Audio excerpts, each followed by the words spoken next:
దేశవ్యాప్తంగా ఈరోజు 40 ప్రాంతాలలో 17వ రోజ్గర్ మేళా కార్యక్రమం నిర్వహించారు. ఈ కార్యక్రమంలో 51,000 మంది కేంద్ర ప్రభుత్వ ఉద్యోగులు పొందిన అభ్యర్థులకు ప్రధానమంత్రి నరేంద్ర మోదీ వర్చువల్ విధానంలో అపాయింట్మెంట్ లెటర్స్ అందజేశారు. ఈ కార్యక్రమం రాష్ట్రంలోని విజయవాడ, విశాఖపట్నంలో నిర్వహించారు. విజయవాడలో జరిగిన రోజ్గర్ మేళా కార్యక్రమానికి కేంద్ర మంత్రి భూపతి రాజు శ్రీనివాస్ వర్మ ముఖ్య అతిథిగా పాల్గొని ఉద్యోగాలు పొందిన 69 అభ్యర్థులకు అపాయింట్మెంట్ లెటర్లను అందజేశారు.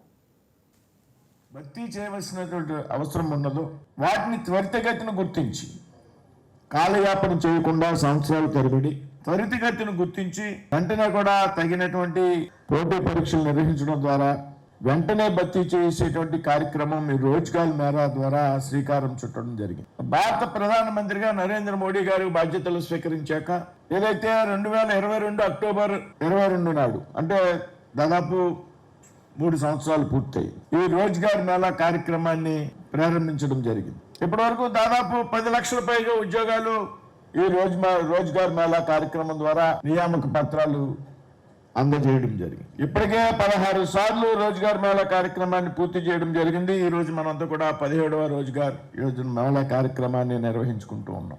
ఇప్పటికే 10 లక్షల పైగా ఉద్యోగాలు ఇచ్చినటువంటి ప్రభుత్వం ఈవేళ దాదాపుగా దేశంలో 51,000 మంది యువతకు నియామక పత్రాలు అందజేసేటువంటి ఒక కార్యక్రమానికి ఈ రోజు శ్రీకారం చుట్టడం జరిగింది. దేశవ్యాప్తంగా 51,000 మందికి, అందులో ఈరోజు విజయవాడలో మనం 68 మందికి నియామక పత్రాలు అందజేసేటువంటి కార్యక్రమం ఈరోజు ఇక్కడ మనం అంతా కూడా పెద్ద ఎత్తున నిర్వహించుకుంటూ ఉన్నాం. దేశవ్యాప్తంగా ఇవాళ ఇటువంటి కార్యక్రమం దాదాపు 40 ప్రాంతాల్లో నిర్వహించడం జరుగుతాం. Employees state insurance corporation ESIC 4 ఉద్యోగాలు, ministry of home affairs 3, airport authority of India 1, department of financial services 1, ISRO 1. ఈ విధంగా మొత్తం 68 మంది అభ్యర్థులకు ఈవేళ రోజ్గార్ మేళాలో నియామక పత్రాలు మనం అందజేయడం జరిగింది.